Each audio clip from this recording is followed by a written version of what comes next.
Dr. T Nabbanja nga tanatuwa ku ssente za covid tezinnatotuukako. Nnyoko yakakuwa mmeka? Nejjo mama yampaddeyo kilo yakukuza ekyejo nabagamba lwaki Museveni abantu bamuvuma yabawedde Kagame yabawaaki Kagame naye ekyokubiri weewale makugwe sirina walema ajja kunteekako obulema nakugamba kunteekako obulema mukume if Nabbanja is working with Mama Kadaga nasinkani go Mafanya kyebavudde balwatuwa ssente anti baazigabye bamafia kiribwekiti nabagamba in every ministry you need a political man who is a lady. Who is a man? Kadaga is not a lady. Kadaga is a woman, but a man, because he has political balls.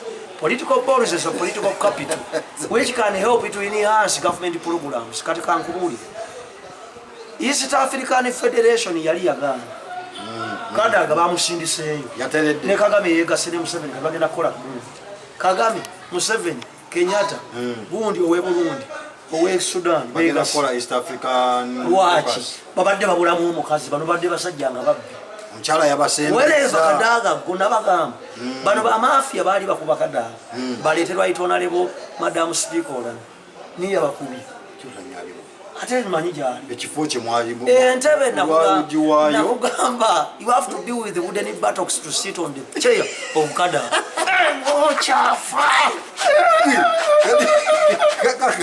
politics bwatu entebe ya Museveni ogiraba eyo kyanga sigiri Mbabazi yagituulako gendo go and check the buttocks of Mbabazi they are wounded.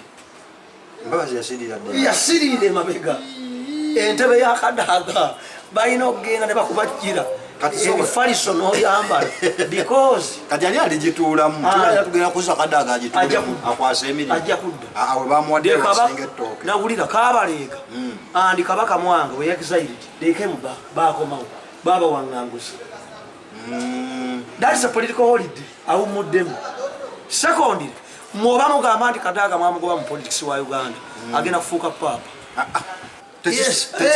tekisoboka eriyo kupapa enzo okubebusoga nabagamba Kadaga bamuteeke wali Nabbanja Prime Minister's office eri mbaali Fiji kituufu baali Fiji nga bafuna ssente kati kitegeeza Kadaga ne Nabbanja tewali bubbino banga bonna bakazi they have clean hearts balinga Dr. T omutima gwa Dr. T andize empooma ninga mbizi bandi abeyekwese nakugamba nti ebbaluwa yavudde ewa Papa nga bagamba Papa ng'agamba in Uganda there is a lady who needs to be a pope.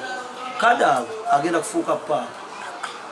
Kadaga agenda kufuuka Papa nga wawa ne Uganda Kadaga agenda kufuuka Papa aba Busoga. Yes, Papa Musoga. The first time they wanted to get a Papa Musoga.